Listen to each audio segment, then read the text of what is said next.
here we are at the Canada AgQuip Field Days, and we're here with Wisey, TikTok famous Wisey. Good to meet him finally. Watch him on YouTube. Just stumbled across him in the first 10 minutes, so it's worked out real bloody well.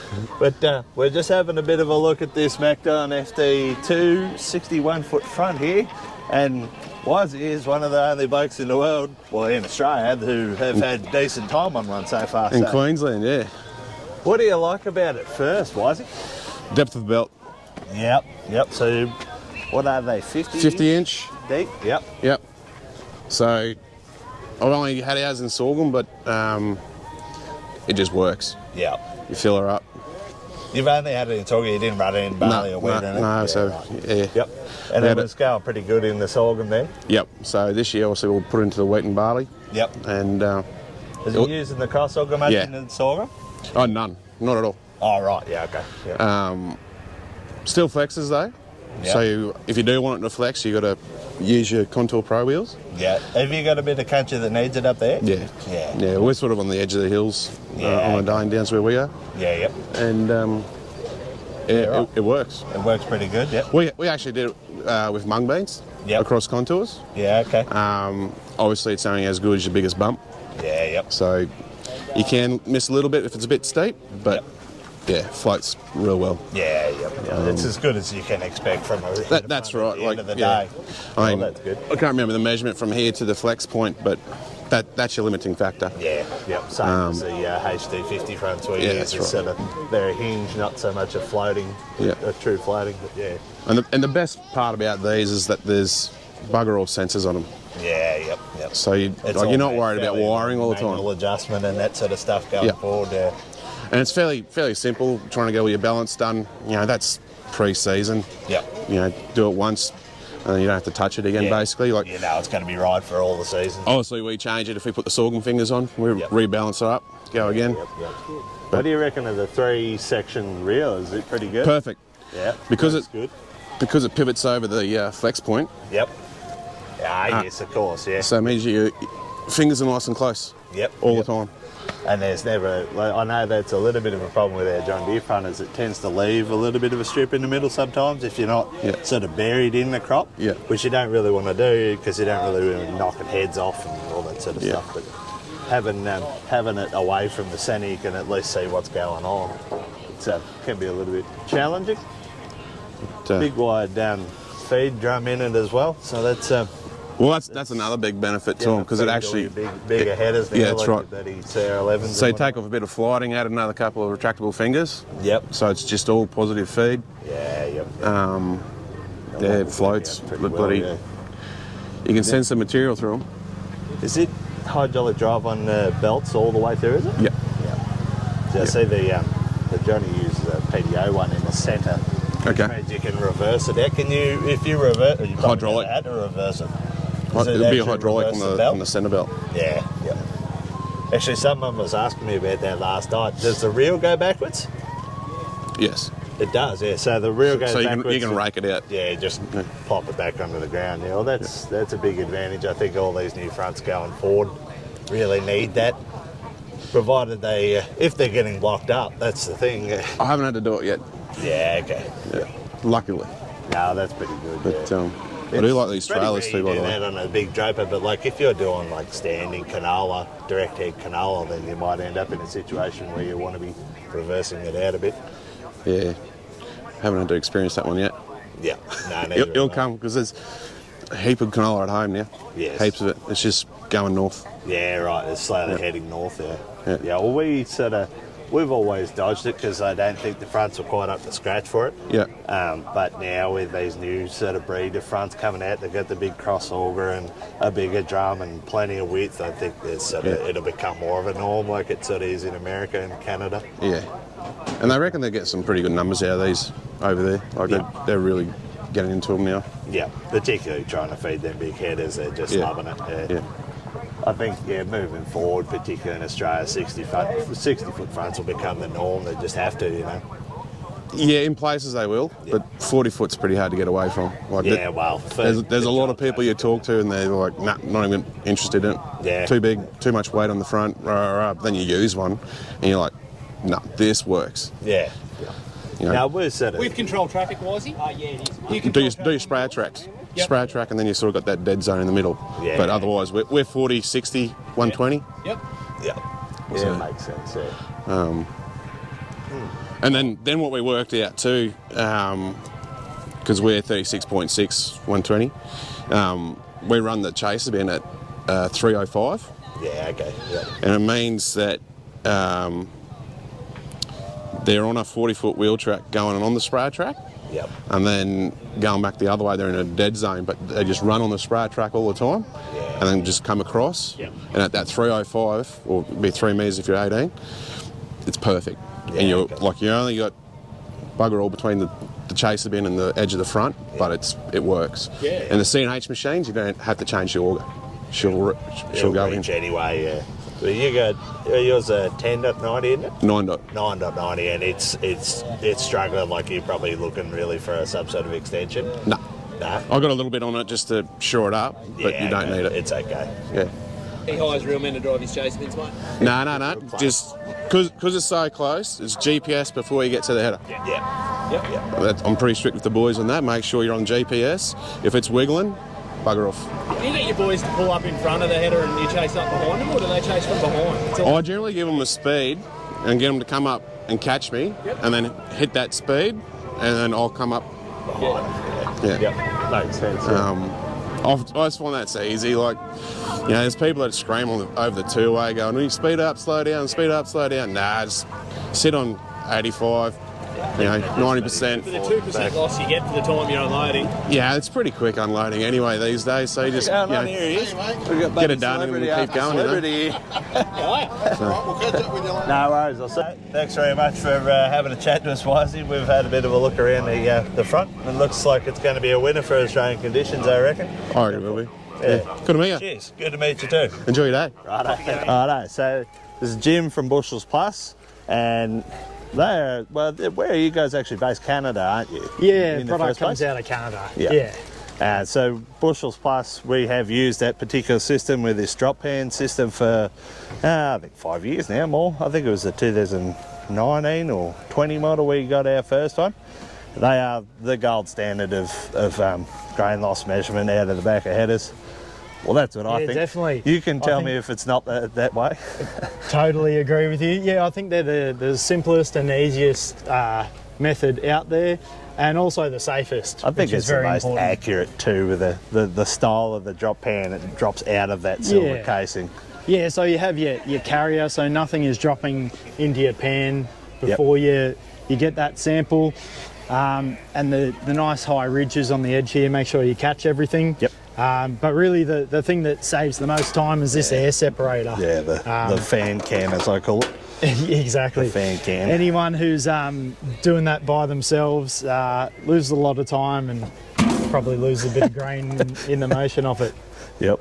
No, they are a godsend for trying to separate it out. It gets, I'd say, probably 95% of the way there, and you only got to pick out a few little bits at the end. Yeah, It's right at the end. Pretty handy. Yeah. And have you used the app? Yes, I used that before we had the little remotes. Oh, yeah. I think it was one of you sent me the update to get the actual remote, and I haven't had to use it this year. So Yeah, before that, we were using that for the drop. Yes. Yeah, The so harvest you got this, all our Snapchats went from capacity to loss. So I know you use it. oh yeah, 100%. Yeah. I've worried of you. Yeah, they're fantastic. I mean, a lot of the time what we find is people are worried about canola, and that's why they end up getting the smart pan system. Yep. But then going into their cereals, that's where they actually find they can pick up speed. Yeah. Once you know what you're losing out the back, you can actually be more productive. Yeah, yep, Well, grains 100%. on the ground are a terrible thing to look at, but we've learned when you start doing the calculations and you're collecting it, Yep. it's a completely different kettle of fish. That's right. Yeah. And you've got to be able to quantify what's coming out of the back of the header. That's like, if you can't quantify physically what's on the ground, like if you're scratching on the ground, you're going to get a representative sample, but you're not going to have quantifiable data that you can log and put away and go when you're changing to a different set of concaves, doing the same speed in the same paddock in the same day. You know you're going to either pick up or lose efficiency, whatever you're trying to do. And obviously, All headers together as well. keeping losses similar through your multiple headers. Yeah. You're finding useful there, aren't you? Yeah, that's Especially right, when you're running yeah. different brands. And you can tend to spot differences between the headers if something's not quite right. Yeah, that's right. And when you're just checking on the ground, like obviously if you're seeing grain on the ground, then you have an issue, but you don't know where that's coming from. That could be pre-harvest loss, or Yeah, it could be right. front loss or machine loss. You just don't know until you drop a pan. You can isolate it to In just the right machine spot. loss. Yeah, that's right. And that's like the when we're beauty of it. selling- you can do the front loss, you can do the rear loss or total loss as well. It's Yes. separate your sieve, separate your rotor loss, whatever you're trying to chase. You just got to pick your position, and from there you're pretty good, aren't you? Exactly, yeah, you can do the front loss with these pans. And when we're selling concaves, if people aren't dropping, it's hard to be able to justify making that extra expense, because if you don't know where you're at before, then we don't That's know why where you sell we're them going together. You just got to take the pan do. with you, just so you it's can just- see what yeah. you're If doing. you're not quantifying data, it's a placebo effect, isn't it? Exactly, yeah. Makes you feel better, but you don't know what change you've actually made. Yeah, that's right. Yeah. So Yeah, discuss concaves. Yeah, please. A bit more depth, I think. So I talked to Jim last year about a set of mad concaves because we were we were just investigating whatever options we had. There's a few on the market now for the X9s. Yep. So run us through this one. Yeah, so what you see here is our S-Series setup. Yep. This is probably the best one to illustrate all the best parts of mad concaves. Yep. So this is a frame. So the frame will go into positions 1 and 2, and then for position 3 we have just a solid one piece that doesn't move. Yep.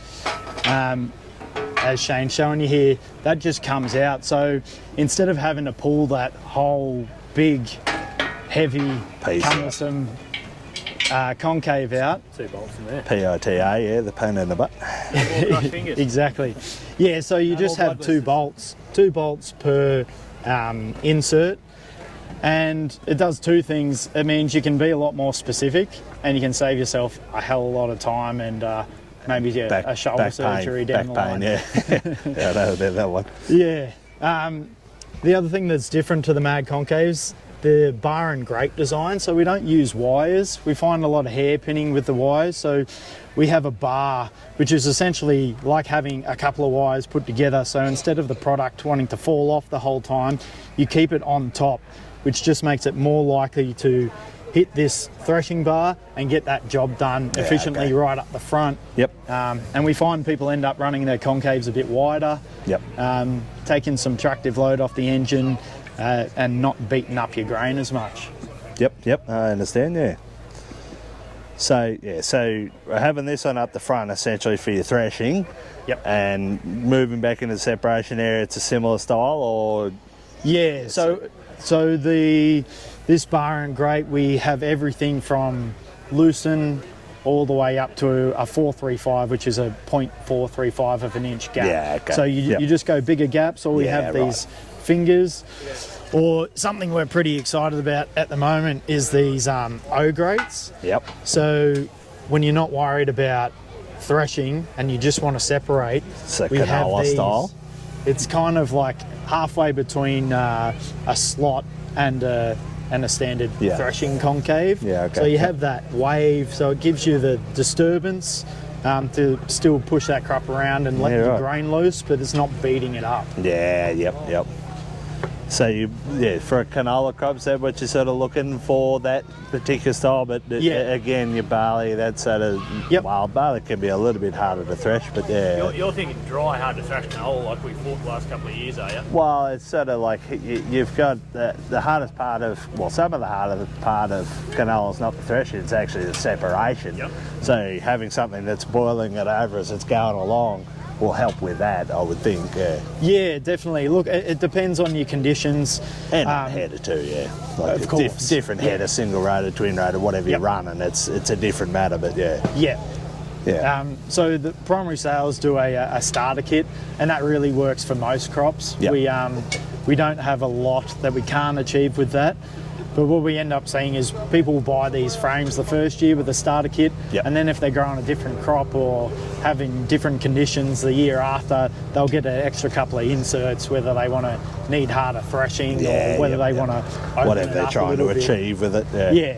Yeah. Makes sense, So you make them for, what headers do they actually go? Obviously you got ones for X9 because I was speaking to you about them. S series obviously. You do case as well? We do case, we do New Holland, and we do Fent as well. Yeah, okay, yep. No class? Not at the moment, no. No, that's right. Yep. No, I'm just trying to get the information out for people. Yeah. Yeah. No, very interesting. Anyway, yeah. Any other questions you've got? No, not really. I think we covered most of it. Yep. So this is the Naranggrain's new combine. We're going to harvest everything with this. Run us through it again. Yeah. So this is the world's smallest header. It's a mini combine. So instead of getting your header out, having to travel, half fill a box, and then if it's no good, deciding what you do with that grain, you just chuck this in your ute, walk out into the crop, and it's got everything that the header has. So there's the rotor in here. Under here, there's concaves. It actually comes with 4 different types of concaves. Are they mad concaves, are they? No, they're not. No, not quite as efficient, but it'll get the job done. So I'll just turn it on, and you walk out into the crop. You can just change the RPM here. Yep. You walk out, bring this up to speed, and it just works like a stripper front. You just take the heads off and plucks them off. Yeah, and then you fill that sample jar, and then you've got your sample. You're away. Simple. Very, very efficient. It's very good for doing a sample. So if you're the head contractor and your phone's blowing up, it's ready. You roll in, you get out, you do a bit, you tell him no, mate. This is like the organised man, organised farmer's buddy best friend, because they're actually out there ready. Unlike us, we just get ready as quickly as we can, and then we're a week late, so it's well right. Yeah, contractors love it because you can actually send someone ahead and figure out make a where game you're going plan next. Yeah, really good for planning. Agronomists use it to get a sample, but I mean, really, anyone who's worried about what they're going to do with wet grain if they don't need it, or deciding on what crop to go into next. Yeah, perfect. It's very handy. How green can you go with something like canola? So like we do a lot of direct heading. Yep. We're looking for desiccation time or windrowing time. We're all looking for white seed content. Yep. Would you be able to go out with a half ripe pod and try and thrash a bit through this? Yeah, look, would that be something you couldn't achieve? Yeah, definitely. You will notice how hard it is to get that sample. It'll give you a bit of an indication of how wet it is. Yep. But for canola specifically, we have this at the top. So you just put your stalks in there, and that makes that makes it a lot simpler. So you're going past the stripping and just feeding them straight in. Yeah. Makes sense. Yeah. Very handy. So here with Kassie from One Shot Harvest, and we're having a look at his, what do you call this? This is a one-shot grate. So this is what we do. For a lot of years I've been working on the John Deere harvesters, and I realised that in our separation area, that's where we've got the issues with them. So concaves are fine, but in our separation area I've discovered that we need to do something there. Yep. So about 3 years ago we started making them just as a trial. So we had a couple of sets that run around the country and tested it. So our area that we've got in here is a bit bigger. Yeah, okay. Yep. And it's also sitting on an angle. Yes. So the reason why it's sitting on an angle, as our crop flow comes around our rotor, it hits these bars at a 90-degree angle. Yeah. So as soon as it hits it, our separation is much better and quicker. Yeah, okay. Yep, makes The other sense. thing is, if we have a look at these photos here, you can have a look at that bottom photo. Yep. Have a look at the middle photo. Close. And you can see this is what it looks like when it's in the machine. Yes. This is a photo that we take from the front of the machine towards the back. Yep. This is from the back towards the front. And we can see that we've still got a lot of paint here on the grates. Yeah. But if we have a look at the front, we can see all the paint is worn off there. Yeah. Yep. So what it's doing, because we've got such a small area for separation, we need to maximize that small area. So we are trying to move the grain back forward into the machine. So instead of sitting there for a second or 1.5 seconds, we give it a second or a second and a half longer to sit in our separation area. Yeah, yep. So that's where our separation comes from. Yep. No, that makes perfect sense, yeah. Centrifugal forces are the thing that helps us separate. So people say to me, we're going to overload our sieves with our bigger area that we've got in there. But if you take something like chaff and you throw it, it doesn't travel a fair way. So your grain that's heavier, that will go through our grates. but the light stuff that stays in our concave area, and we go to our discharge bin and throw it out. Yeah, yep. And I can see sort of having that round bar system is similar to a corn bar. For obviously they use them in nearly every corn setup, where the sort of the stuff sees the hairpin and sort of come off. The rolling motion, yes. Yeah, the rolling motion. Yeah, perfect. Thank you. Yeah, that's the one. Yeah, so I can see there's a few people I know in our district in the red ones, not so much the green ones, but the red ones. Yep. They've gone to using corn bar in the front as a sort of almost a pre-separation before it really gets into like a large wire or a small wire in the red headers, and that sort of gives it the initial separation. Then it goes through a thresh, and then it goes into separation in the back half. I can see how this sort of system has just amplified that all the way to the back, for sure. Yeah, so obviously, you know, between the case and the John Deere, we've got one rotor each, but this back half between the John Deere and the case are different, because obviously on the cases, you've still got your rotor elements there, where we've got the separated tine. So in that area, there's a fair bit of difference between the two. Right. Yeah, okay. Yep. Yeah, that's interesting. Yeah. All right, thank you very much. Yeah. No dramas. Appreciate it.